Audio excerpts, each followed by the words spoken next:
พี่ผู้สาวพี่น้องสบายดีไม่หยังอันนี้กินสมม่วงอ๋อไอมาถึกจังหวะแท้เนาะ แม่ น้องซ้ายพี่น้องหาโอกาสมาเล่นน้ำเพิ่นอีกครั้งหนึ่งหลังจากที่มาในช่วงปีใหม่สงกรานต์ลาวปีใหม่ลาวเนาะสงกรานต์ปีใหม่ลาวบ่เตียงก็หาโอกาสมาเล่นน้ำเพิ่นก็ทักทายสบายดีกับบ่ตะคำนากายเนาะกลับมาครั้งนี้มาเล่นน้ำน้องสาวเพิ่นอีกครั้งหนึ่งพี่น้องเพราะว่าเห็นFC ถามว่าอยากมาหา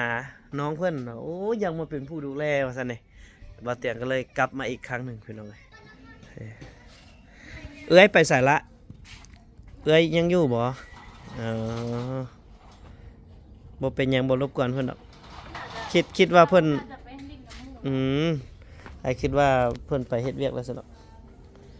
ยัง3ผู้สาวเนาะอยู่เพื่อน3ผู้สาว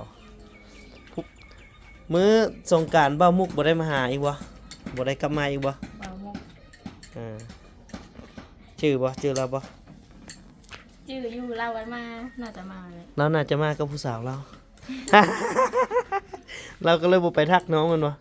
กินส้มหยังนี่ล่ะสมม่วงแต่แซ่บเนี่ยลงคลิปไปผู้บ่าวถามเลยได้ว่าถามหาแม่นเพิ่นว่าป้าว่าไปตายอยากไปดูแลน้องสาวเพิ่นเด้ว่าซั่นเด้วันนี้ไอ้มาคนเดียวมากับหมู่ไอ้มาแต่ชายแดนเวียดชายแดนเวียดนามก็เลยกินแล้วก็เลยมาแวะน้องเพิ่นจักหน่อยนึงพี่น้องก็ได้ฮู้จักแล้วเด้มันน่าจะเป็นบุญวาสนาของคนเฮ็ดบุญร่วมกันมาแต่ชาติปางก่อนก็เลยต้องได้มากลับมาอีกครั้งหนึ่งเพื่อให้พี่ให้น้องได้ติดตามความน่ารักของน้องสาวเพิ่นอีกครั้งหนึ่งเนาะคนหลายบ่มื้อหลังจากไอเมื่อแล้วคนหลายบ่สงกรานต์ว่ะแม่นหลายขนาดคือมดเลยอยู่หาดคือตัวมดพุ่นนะได้เห็นแต่คลิปเขาเจ้าแบบว่าทั้งวงดนตรีนาะเต็มเลยน้องบ่ได้ลงไปเต้นจักเพลงจักใดบ่ไม่ได้ลงค่ะบ่ได้ลงเลยหมานอยู่บ่พอได้ขายแม่ไปใส่มื้อนี้แม่ไปดินน้ำมูกเราอยู่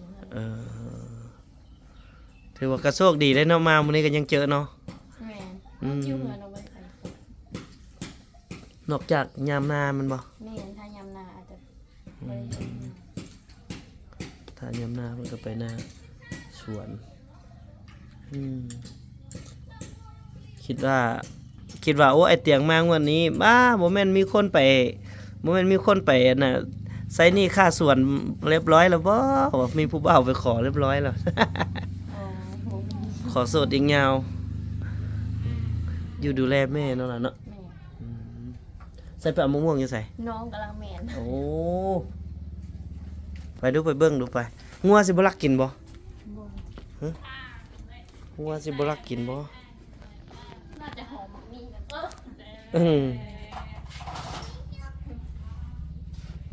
พี่น้องมะม่วงเพิ่นก็ได้หลายโอ้พอดีมาถึกจังหวะได้กินส้มอ้าวงัวน้องเองวะน้องบ่จื้อได้หัวน้องใส่มะม่วงต้นใดต้นนี้มันคิวแม่หน่อยมะม่วงหยังตัวนี้ม่วงแก้วติหูซื่อมันม่วงแก้วแบบโอ้พี่คิวค่ะมันดิบแต่ถ้ามันสุกแล้วมันโอ้พี่น่ะเอาพูดน้อยๆนี่ขึ้นเอาหั่นน่ะมันบ่ถึงบ่ลูกฮะมะม่วงหยังอันนี้เด้แม่นเอาอยู่พี่ก็ได้นี่เด้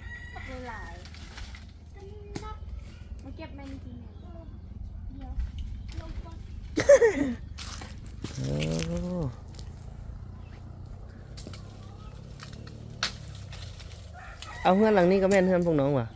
บ่อันนี้เป็นเฮือนพี่น้องเราไปอยู่เวียงเอาแล้วไผอยู่ซั่นน่ะบ่มีไผอยู่เลย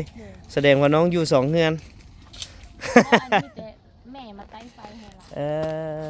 เราปรุงเฮือนหลังบ่ใหญ่เรามีไผอยู่เมืองเฮ็ดเวียกหลายแล้วนี่ก็ได้วางหัวหลายแล้วซั่นจ้ะ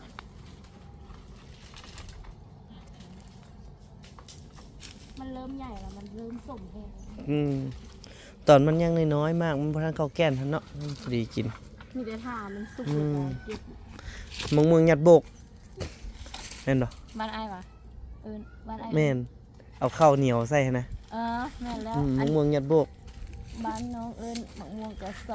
ไอ้มะม่วงกระสอแหละเวลาที่ว่าเฮา มั มัน นสุ สุก ก แล้วเอาข้าวเหนียว มันแล้วก็ ในมันออก น้องเอิ้นจังไดยัดโบกบ่เอิ้นจังได เอาง่วง ยัดเข้า แม่น เขาอยากง่วง แต่ว่าบ้านบ่อเตียงนี่เอิ้นมะม่วงยัดโบกพี่น้องก็ลองคอมเมนต์เบิ่งเนาะอันแต่ละบ้านสิเอิ้นคือกันบ่หรือว่าเอิ้นต่างกัน น้องชายเพิ่นว่ากะเจ้าถามไอ้ว่าเอาเขียนจังไดวะน้องชายภาษาวอันบ้านให้ว่าซั่นเขียนจังไดวะ กะเจ้างง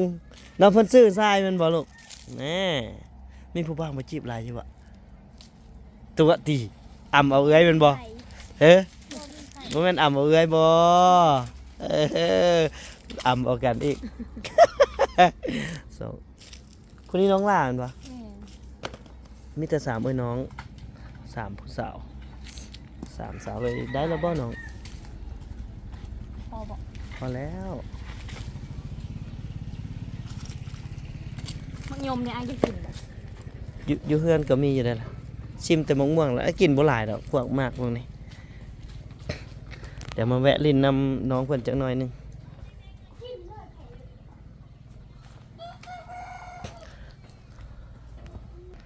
เพิ่นว่ามะม่วงต้นนี้มันขิวซั่นเป็นมะม่วงหยังตัวนี้ฮะเบิ่งใบมันดูโอ้นี่บ่แม่นมะม่วงไข่บ่อะจะแม่นมะม่วงหยังบ่แต่งกับบ่ฮู้คือกันบ่แม่นมะม่วงไข่บ่ล่ะฮะอ๋อมื้อนี้มืดฟ้ามืดฝนเลยพี่น้องเป็นน้ำมันบ่เตียงกลับมาอีกนี่บ่มันมืดฟ้ามืดฝนมานี่ จะนั่งแบบมีหมากกับ ฮะ อยู่บ้าน ใส่เครื่องจะนางบ่นี่ แม่นมันมีหมากนะ เบิ่งอ้าวคือเป็นจังซี่พี่น้องมันคือเป็นจังซี่มากแดงๆเนาะใส่ใบมันได้ซะ ตาม เออ ต้นม่วงเลย โอ้อยากคล้ายๆกับใบมะม่วง แม่น สังเกตบอกนี่เนาะอันนี้นี่แม่นบ่ แม่นแล้ว โอ้กับเบ็ดกินอยู่เนาะแสดงว่าแกงหน่อไม้นี่เอาอยู่นี่เลย แม่น สมมุติหน่อไม้นี่ไปหาใส่ละ ฮะ อยู่สวน อยู่สวนก็มี เออ ถ้าอยากกินหน่อไม้เล็กๆก็ต้องไปแถวทั้งในบ้านคนแก้ว อืมต้องได้ไปหาทางนั้น ดู หน่อใหญ่บ่หน่อน้อย หน่อหุ้นบ่ หน่อใหญ่หน่อน้อย หน่อหุ้นมันบ่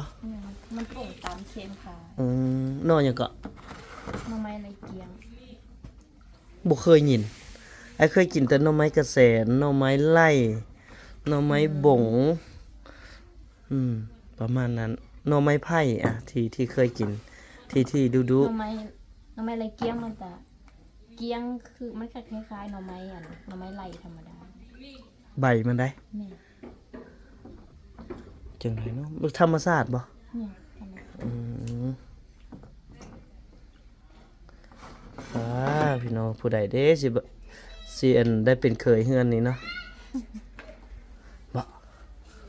ตัวบ่ลืมฮะบ่แท้นี่เริ่มแล้วเริ่มบ่ฮู้แล้ว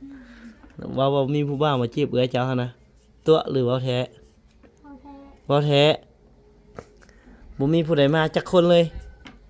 เฮ้ยบัดบ่เตียงมาถ่ายคลิปแล้วบัดเขาเจ้ายังมาแล้วดูได้บัดนี้เฮ็ดหน้าได้บัดนี้เปลืองน้ำได้ได้เอาน้ำมาต้อนรับแขกตลอดน่ะเห็นบ่อยากได้บ่ไอ้เคยอยากได้ อยากขายเอ้ยออกแล้วเนาะอยากได้ไอ้เคยเพื่อหยังลูก ให้หน้า ไทยนาโอ้แล้วซะแล้วเนาะบัดนี้ผู้ใดมาจังเบิ่งเด้อได้เฮ็ดใส่เฮ็ดเวียกแน่นอนนั่นล่ะเนาะเอ้ยจะแต่งกินเก่งบ่เอ้ยชายแต่งกินเก่งบ่ กินเนื้อเนื้อ เก่งน้อยเดียว เราทอดไข่เป็นอยู่เนาะดำบ่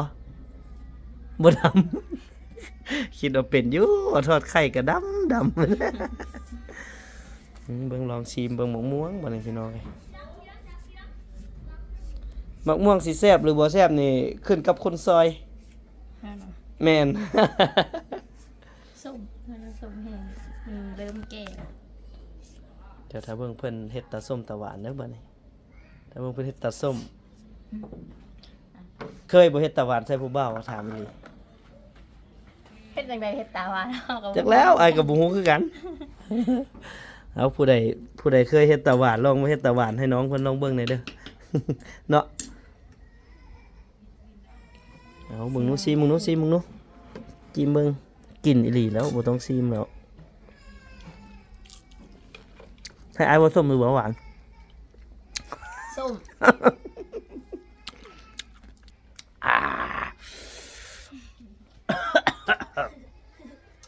มันต้องหวานกว่านี้เนาะ สมัครใบบักบัว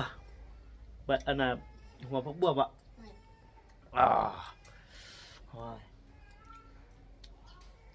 บ่เตรียมให้กินส้มบ่ได้หลายพี่น้อง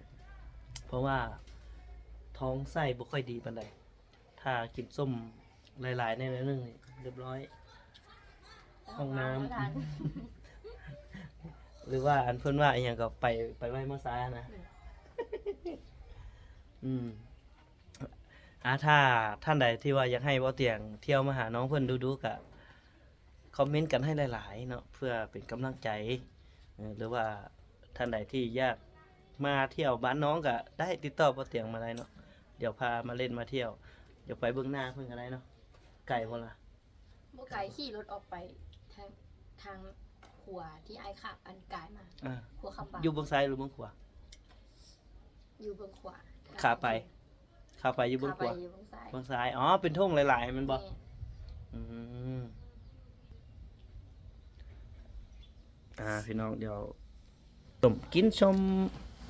อันนี้ส้มว่ากินส้มอีหลีเนาะส้มว่ากินส้มอีหลีเบิ่งนี่คุยปลาแดกบ่ น้ำปลา อืม ตอนแรกว่าที่เฮ็ดตอนแรกอะจะน้ำปลาดีกว่า อืมเมื่อคืนบ่ได้ฝันหยังติ ไม่ได้ฝันยัง คิดว่าแปลกๆว่าเอาบ้านเตียงข้ามเพิ่นมาปลาโหลปลาเหลมาแต่ใส่นะ เห็นคลิปตัวเองอยู่บ่